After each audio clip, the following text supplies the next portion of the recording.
All right, real quick here, I'm going to show you how I flesh coons. Not everybody does it this way, but I have what they call the English fleshing system. And this is an upright fleshing, so I start up here with my knife and I come down. A lot of guys flesh with a beam bent over. Man, it kills my back. I can't stand it. I don't know how they do it. This way I can do 30, 40 coons and it doesn't even bother my back. First thing we're going to want to do is turn him back inside out, just like that. And we're going to get him on the board. There we go. Get him on there.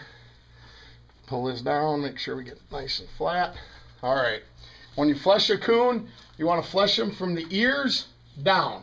Don't have to worry about anything above the ears. Like I told you before, the face doesn't have any real value to it. So real quick here, we're going to get started.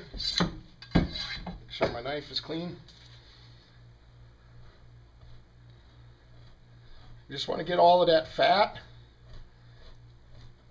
and gristle off. Now when I do this and I start on the back, I always go down past the shoulders because this is really hard.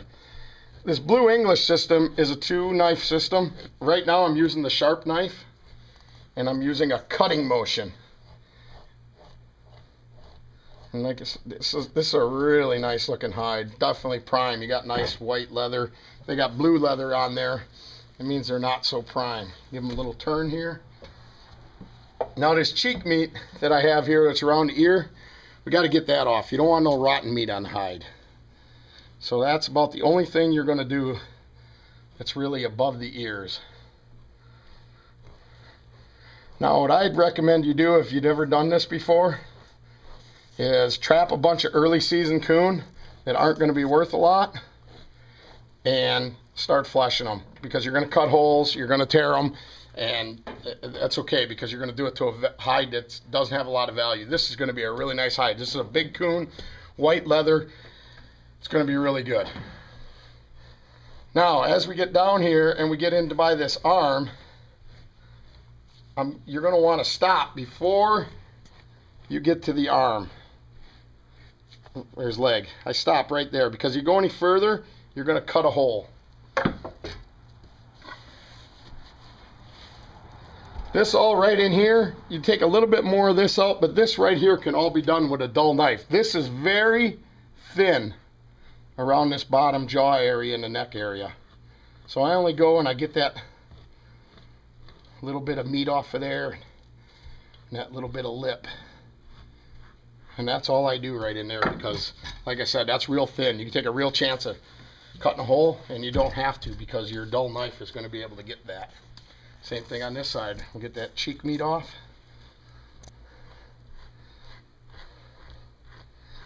And you see I'm using a cutting motion and I'm going nice and slow. Again, here's that leg, so you don't want to go any further than this because then your knife's going to start cutting into there.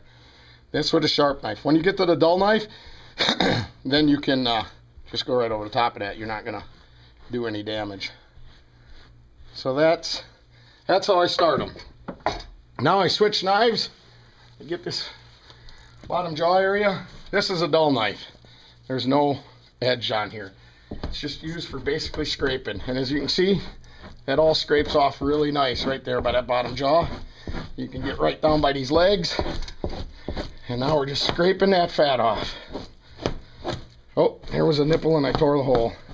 Not going to get docked too bad on the belly, but you want to try to obviously not tear any holes. And be careful of nipples. You can hear them. Should have known better. It was a sow. Give it a turn.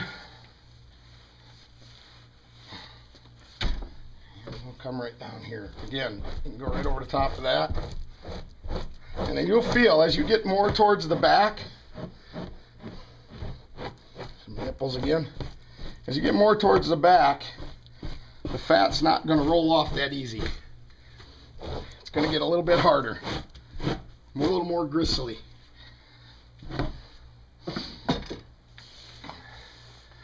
Now we're on to the back. This is where you'll be glad that you took it down. Like I said, it gets a little bit harder.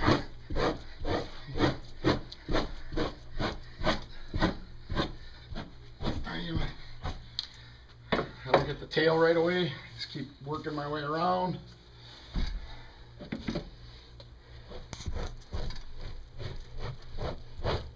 Don't worry about getting under that armpit. We're going to get that in a minute.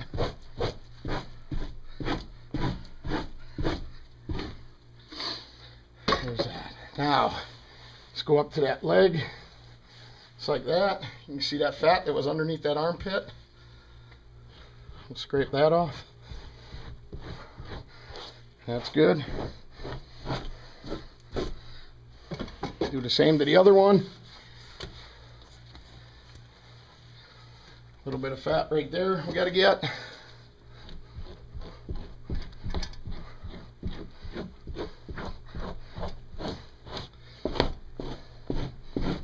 A nice scar there. Now for the tail. Pull it up. Get right about there. Hand. Get that fat off. Work my way down. When I get to the tail, try to get the fat on this side all the way off. When I get to the tail, I'm going to go this way, and then down. So I'm going to go over here and get that fat. Then get that fat. And then right down. Right down the tail. And then that's it. He's fleshed. Now we're going to put it on a board.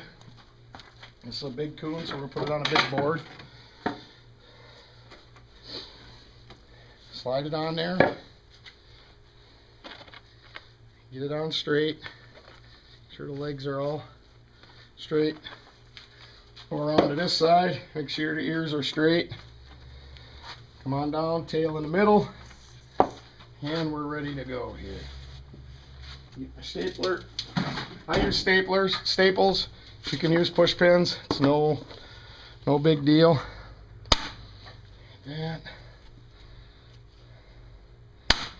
Now, it doesn't matter anything you got past this. This is where your coon's going to be measured. And you want to bring it down, but you want to pleat it a little bit so you can make it, get it nice and full. Now, people call this stretching, but you're not really stretching it. It ain't going to pay. And we'll get his tail. It's very important that you do this tail so it dries. You don't want that hide to slip. And there's that. And see, it's nice and full in there yet. That's going to look really nice when that baby gets done. Come over to here. To there. This is what they call the inspection window. This is where they're going to look at the hide. And this is where they look at that back fur. So we're going to trim this up here. Make it look nice. Because you got this flap here. You don't want that. You want it to be a nice round. Just like that. Make it look nice.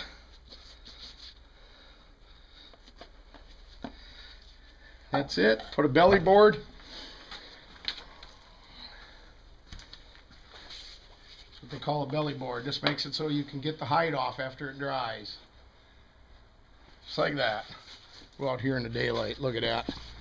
The coons are definitely prime here in Wisconsin. She's looking really nice. And that's a sow. Like I said, got a little bit of a hole there in the belly. How much I can do, I hit that nipple. We'll kind of make sure that looks a little bit nicer, just like that. We'll put it up to dry in 4 or 5 days. Keep about 50 degrees. Keep a fan on them. Keep wiping the oil off, and you'll be able to take it out. And that's how you sell. That's a final fur. That's fleshed and stretched. So that's the last stage. Like I said, you can sell it in a round, which means dead coon, nothing. Sell it green, which is skinned. And you can sell it, this is what they call finished. So that's it. Thanks.